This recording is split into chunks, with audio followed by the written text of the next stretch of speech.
Welcome to today's Explainer. I am so thrilled you're here because, well, today we're going to embark on a really powerful shift in perspective.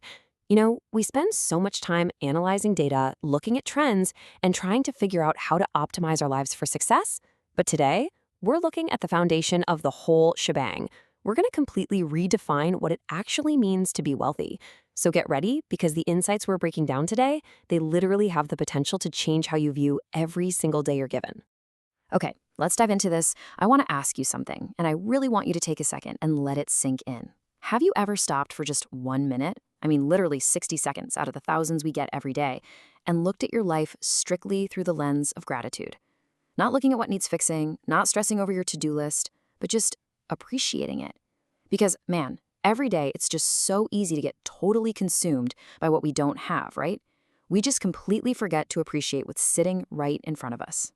So that brings us to section 1, the illusion of missing things. Now, what's really interesting about this is how human nature constantly pulls our attention toward the void, the things we lack. Look, it's completely normal to dream of a bigger house, a better car, or a larger bank balance. There is absolutely nothing wrong with ambition. But before you let your mind get totally absorbed by what's missing, you've got to recognize what's already in your hands. I like to think of it this way. Life is a lot like a book. Every sunrise opens a brand new page. And hey, if you have food on your table today, a roof over your head, and clean water to drink, you are immensely blessed. If you have people who love and care about you, you're already richer than you realize. We just kind of take these present blessings for granted simply because, well, they're always there. Let's move to section 2, the baseline of true blessing. To really grasp our own wealth, we kind of have to pull the camera back a bit. The global reality is heavy, for sure, but we really need to acknowledge it. Millions of people around the world just don't have those basic necessities we were just talking about. Right now, families are going to bed hungry, people are sleeping on the streets with absolutely zero shelter. For so many, every single day is just this constant, exhausting struggle to survive. It really puts things into perspective, doesn't it? That basic, ordinary, maybe even boring life you live today, that is an unreachable, beautiful dream for millions of people out there. And that is exactly why gratitude is so incredibly powerful. Take a look at this quote. Instead of comparing yourself with those who have more, remember those who have less. This is absolutely crucial to understand. Practicing gratitude does not mean you're pretending your life is perfect. It definitely doesn't mean you ignore your problems. Actually, scratch that. It's more like it simply means you're making an active choice to appreciate your blessings, even while you're grinding and working hard toward a better future. The thief of joy is constant comparison, because comparison is always looking up the ladder, right? Never down. Let's move to section 3 and see how this builds into redefining what wealth actually is. If we can just stop comparing ourselves to others, we open up this massive paradigm shift regarding what success actually looks like. Real wealth isn't just some number sitting in an investment account. Like we said earlier, life is like a book. The first page is birth, the last page is death. And every page in between, that represents the days we're living right now.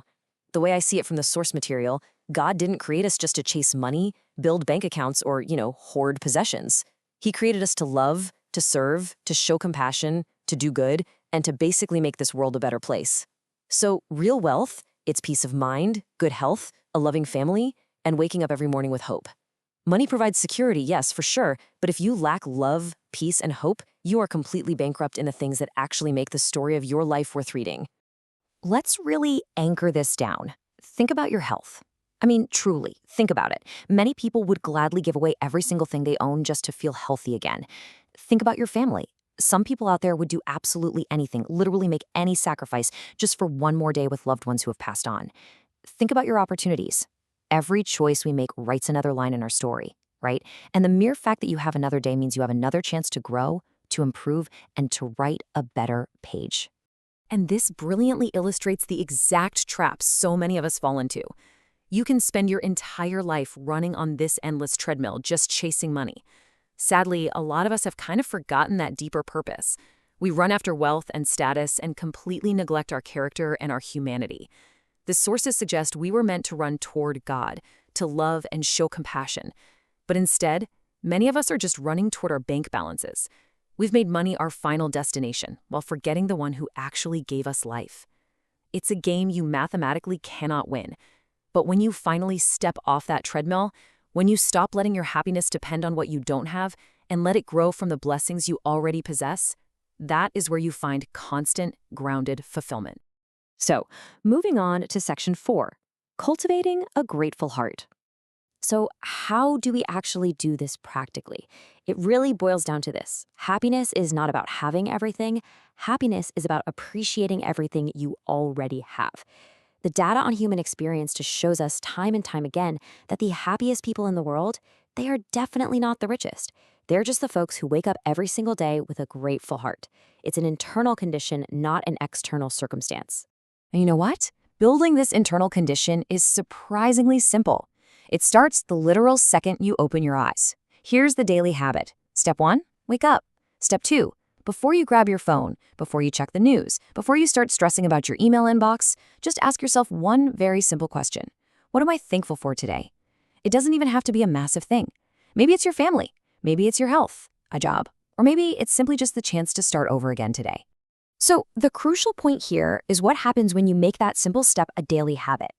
Your entire mindset actually begins to change from the inside out. You naturally begin to complain a lot less, mostly because your brain isn't constantly hunting for problems anymore. You smile more. You feel this deep, enduring sense of peace. You actually begin to enjoy the pages you're writing today instead of exhausting yourself chasing the next big thing on the horizon. Today, I really want to challenge you. Celebrate what is present. Because one day, the final page of your book will be written. And on that day, your money, your houses, your cars, all those achievements, they're going to stay behind. The only thing that will follow you is the story of your actions. So write your life with kindness. Fill your pages with honesty, compassion, faith, and love. Because when that very last page is turned, it won't matter how much you owned. What will matter is the legacy you leave behind and the good you chose to do. I want to leave you with this final, powerful thought.